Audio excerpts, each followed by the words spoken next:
ছোট্ট শিঙি মাছ কাটা, এটা দিয়ে আজকে সবজি দিয়ে ঝোল রান্না হবে, যেটা বাচ্চাদের জন্য।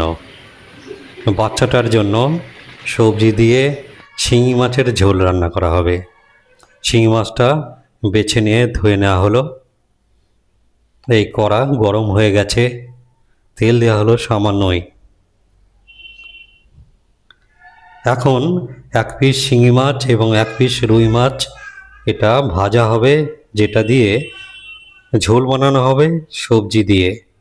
বিভিন্ন ধরনের সবজি আছে, সেই সবজি দিয়ে বাচ্চার জন্য ঝোল বানানো হবে। একটু হলুদ আর নুন মাখিয়ে নেওয়া হচ্ছে শিঙি মাছের মাথার দিকের অংশটা এবং একটি রুই মাছের টুকরো।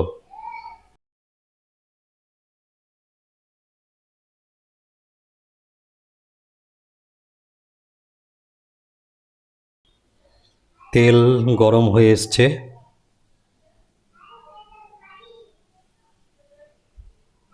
সামান্য নুন দেওয়া হলো যাতে না ফোটে। শিঙি মাছ ফুটে তেল ছিটকায়, সেটা হবে না।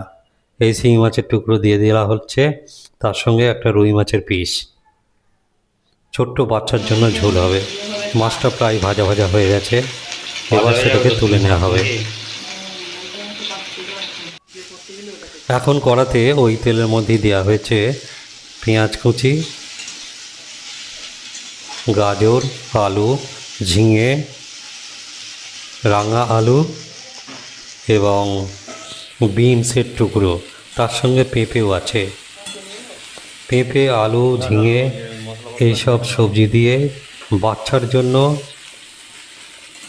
একদম হালকা পাতলা ঝোল রান্না হচ্ছে।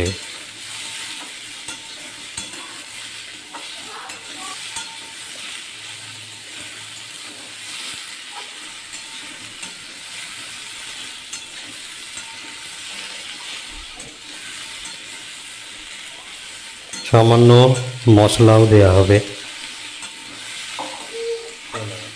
শিঙি মাছে প্রচুর পুষ্টিগুণ আছে, তাই শিঙি মাছের ঝোল বাচ্চাদের পক্ষে খুবই ভালো। সামান্য হলুদ গুঁড়ো, জিরে গুঁড়ো দেওয়া আছে সামান্য, সামান্য লঙ্কা গুঁড়ো,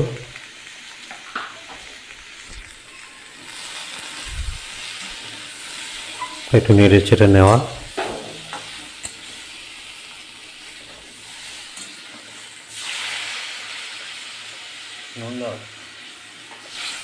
আর জল দিয়ে দেওয়া হলো সামান্য, একটু নেড়ে ছেড়ে এবার চাপা দিয়ে দিতে হবে আর একটু জল দিয়ে, কারণ ঝোল হবে বলে একটু বেশিই জল দিতে হবে।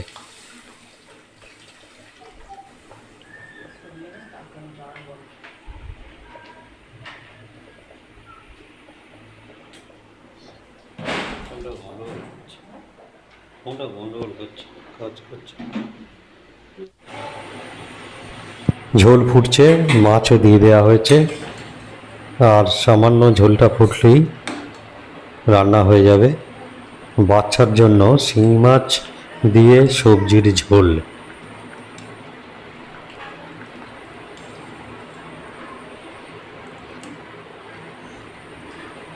রান্নাটা এখন শেষ হয়ে গেছে, এবার নামিয়ে নেওয়া হবে। শিঙি মাছ দিয়ে সবজি দিয়ে বাচ্চার ঝোল।